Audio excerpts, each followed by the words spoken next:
Hello friends, सगळ्यांचं स्वागत आहे ज्ञानवंदन इनिशिएटर यूट्यूब चॅनलमध्ये। तर आजच्या व्हिडिओमध्ये आपल्याला ICDS अंगणवाडी मुख्य सेविका अंतर्गत भरती 272 जागा याकरिता मराठी व्याकरणाचे प्रश्न आपण बघणार आहोत। तर लक्षात घ्या, ही जी व्हिडिओ सिरीज आहे त्यामधील हा व्हिडिओ क्रमांक 10 आहे। तर लक्षात घ्या, यामध्ये तुम्हाला जर ICDS अंगणवाडी मुख्य सेविका प्रश्नसंच जर घ्यायचा असेल तर आपल्याकडे 18,500 प्लस प्रश्न उपलब्ध आहेत।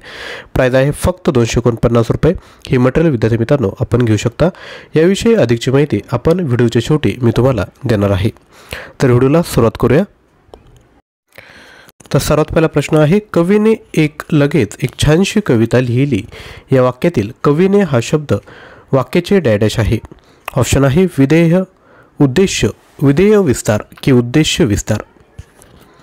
तर याचं उत्तर तुम्हाला स्क्रीनवर दिसत असेल। तर लक्षात घ्या, कवीने हा जो शब्द आहे तो उद्देश्य आहे। उद्देश्य म्हणजे काय? वाक्यातील कर्ता म्हणजेच उद्देश्य होय, म्हणून वाक्यातील कवीने हा उद्देश आहे। तर आपण जर बघितलं, कवीने लगेचच एक छानशी कविता लिहिली, तर कवीने हा कोण आहे? तर कर्ता, आणि कर्ता म्हणजेच काय? तर उद्देश्य। अशा पद्धतीने लक्षात ठेवा। पुढील प्रश्न क्वेश्चन क्रमांक 2, गवई बुवा आपण तर कमालच केलीत या वाक्यातील शेवटी कोणते विरामचिन्ह येईल? ऑप्शन आहेत पूर्णविराम, प्रश्नचिन्ह, अपूर्णविराम की उद्गार चिन्ह। पूर्णविराम म्हणजे काय? डॉट, प्रश्नचिन्ह, त्यानंतर अपूर्णविराम की उद्गारवाचक चिन्ह। उत्तर येत असेल तर आपण खाली कमेंट करू शकता। तर याचं जे योग्य उत्तर आहे ते आहे ऑप्शन क्रमांक 4, उद्गार चिन्ह। मी ऑलरेडी सांगितले तुम्हाला पूर्णविराम, प्रश्नचिन्ह आणि अपूर्णविराम कशा पद्धतीने असतो। पुढील प्रश्न आहे, कन्या या शब्दाची शब्दसिद्धी ओळखा। ऑप्शन आहेत तत्सम शब्द, तद्भव शब्द, देशी शब्द की विदेशी शब्द। थोडं अवघड जाईल, परंतु एकदा जर तुम्ही हाताखालून घातलं बरोबर मराठी व्याकरण आणि प्रश्न जर सोडवायला घेतले तर नक्की तुम्हाला याचा उपयोग होईल। तर कन्या या शब्दाची शब्दसिद्धी कोणती आहे? तर तत्सम शब्द। तर काही संस्कृत शब्द त्यांच्या रूपात बदल न होता तसे मराठीत आले आहे, अशा शब्दांना तत्सम शब्द म्हणतात। उदाहरणार्थ कवी, मधु, गुरु, पिता, पुत्र, वृक्ष, धर्म तसेच कन्या यांना काय म्हणतात? तर मग तत्सम शब्द असे म्हणतात। यानंतर पुढील प्रश्न क्वेश्चन क्रमांक 4, मसाले भात या शब्दाचा समास ओळखायचा आहे। ऑप्शन आहेत द्वंद्व समास, मध्यम पदलोपी समास, इतरेत्तर समास की समाहार समास। तर ज्यांना येत असेल ते खाली कमेंट करू शकता। तर मसाले भात या शब्दाचा जो समास आहे तो आहे मध्यम पदलोपी समास। म्हणजेच काय? मसाले भात, मसाला घालून केलेला भात। मध्यम पदलोपी समास, समासिक शब्दातील पहिल्या पदाचा दुसऱ्या पदाशी संबंध दाखवणारी मधली काही पदे लोप करावी लागतात, म्हणून या समासाला मध्यम पदलोपी समास असे म्हणतात। म्हणजेच ऑप्शन क्रमांक 2 या प्रश्नाचं योग्य उत्तर असेल। आणि आपण जे मटेरियल विद्यार्थी मित्रांनो घेणार आहात ना, त्यामध्ये ह्या सर्व PDF तुम्हाला प्रोव्हाइड केल्या जात आहेत। प्रश्न, त्याचं स्पष्टीकरण अशाच पद्धतीने तुम्हाला भेटणार आहेत। प्राईस फक्त 249 रुपीज ठेवले। पहिले 100 स्टुडंटला ही ऑफर आहेत, बाकी सर्वांना 500 रुपये प्राईस होणार आहे। त्यामुळे अजून जर आपण घेतलं नसेल तर लगेचच परचेस करून टाका। पुढील प्रश्न, ती गुलाबी उषा म्हणजे परमेश्वरांचे प्रेमजनू अलंकार ओळखायचा आहे। ती गुलाबी उषा म्हणजे परमेश्वराचे प्रेमजनू अलंकार ओळखा। ऑप्शन आहेत उपमा अलंकार, श्लेष अलंकार, अन्योक्ती अलंकार की उत्प्रेक्ष अलंकार। 10वीला आपण अलंकार शिकलो आहोत, तर कोणता अलंकार असेल?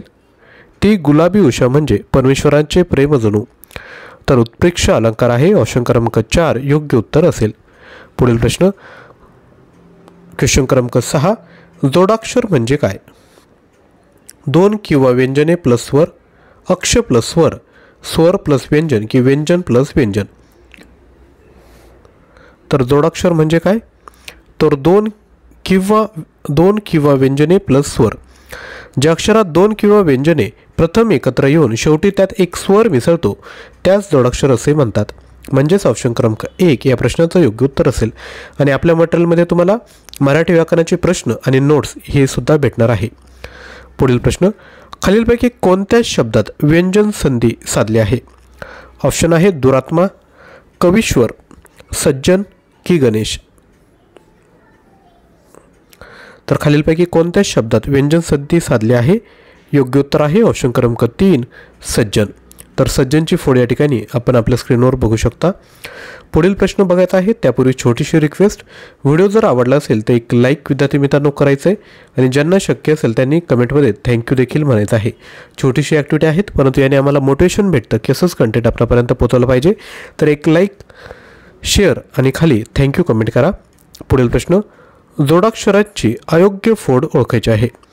पहिला शब्द आहे द्या, दुसरा आहे क्षी, तिसरा आहे मी, चौथा आहे त्र.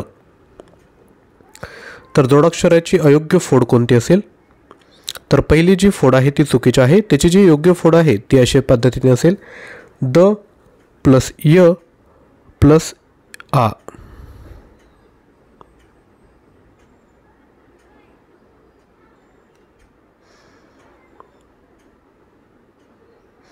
या ठिकाणी चुकलं आहे थोडं.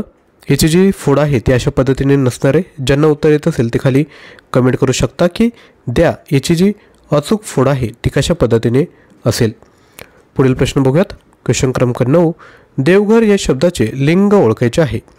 ऑप्शन आहेत पुल्लिंग, स्त्रीलिंग, नपुंसकलिंग की उभयलिंग.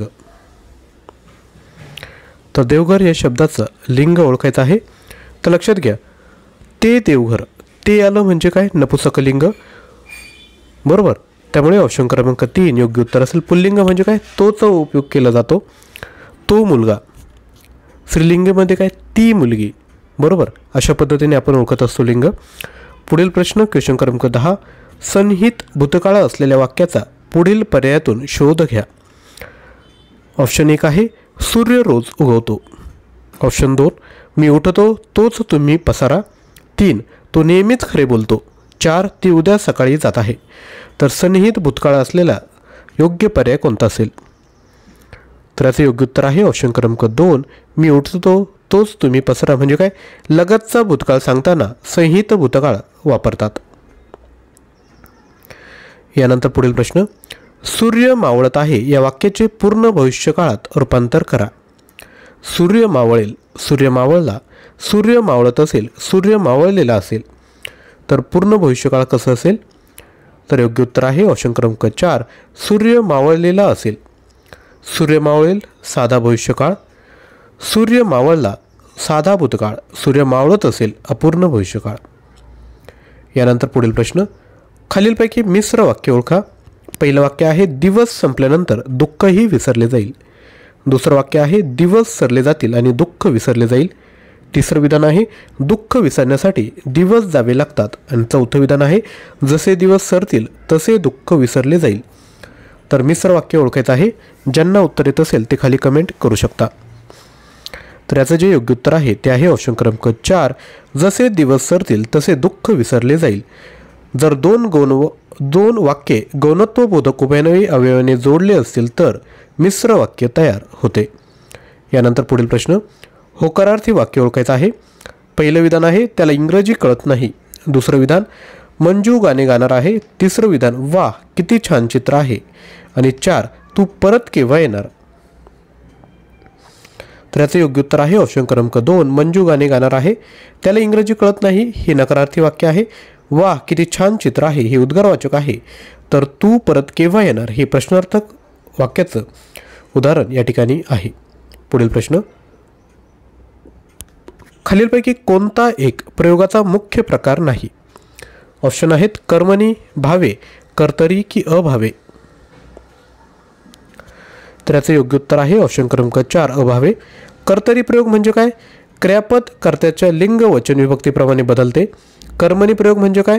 क्रियापद कर्माच्या लिंग वचन विभक्तीनुसार बदलते. भावे म्हणजे काय? क्रियापद कर्ता व कर्म या दोन्हीच्या लिंग वचनाप्रमाणे बदलत नसून ते नेहमी तृतीय पुरुषी नपुंसकलिंगी एकवचनी असते. त्याला भावे प्रयोग असं म्हणतात. आणि अभावे असा प्रयोगाचा कोणताही प्रकार उपलब्ध नाही. पुढील प्रश्न, थू या केवळ प्रयोगी अवयवाचा प्रकार ओळखा. ऑप्शन आहेत आश्चर्यदर्शक, तिरस्कारदर्शक, संबोधनदर्शक की शोकदर्शक. तर थू या केवळ प्रयोगी अवयवाचा प्रकार आहे तिरस्कारदर्शक.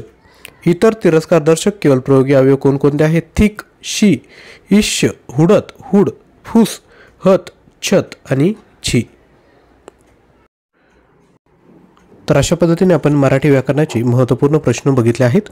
आता आपलं जे मटेरियल आहे त्यामध्ये तुम्हाला काय भेटेल तर ICDS योजना, पोषण अभियान, कायदे 1500+ प्रश्न, सामान्य ज्ञानचे 4700 प्रश्न, चालू घडामोडींचे प्रश्न, 110 सराव प्रश्नपत्रिका, 10 full length test, TCS IBPS परीक्षेत विचारलेले प्रश्न, मराठी व्याकरणाचे 1800 प्रश्न प्लस नोट्स उपलब्ध आहेत. इंग्लिश ग्रामरचे 1100 प्रश्न, ॲप्टिट्यूडचे 1300 प्रश्न, हे सर्व कंटेंट तुम्हाला भेटत आहेत.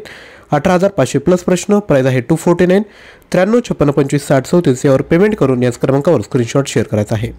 व्हिडिओ आवडला असेल तर लाईक करायचं आहे, शेअर करायचं आहे आणि चॅनलवर नवीन असाल तर चॅनल सबस्क्राईब करायचं आहे. तसेच याआधीचे सर्व व्हिडिओ बघण्याकरता चॅनलच्या प्लेलिस्टमध्ये जाऊन ICDS अंतर्गत भरती ही प्लेलिस्ट उघडा आणि 1 पासून तर शेवटपर्यंतचे सर्व व्हिडिओ लगेचच बघून घ्या. तसेच सेम कंटेंट तुम्ही ॲप्लिकेशन थ्रू देखील परचेस करू शकता. हा कोर्स परचेस करण्याची लिंक डिस्क्रिप्शन बॉक्समध्ये दिली आहे. थँक्यू.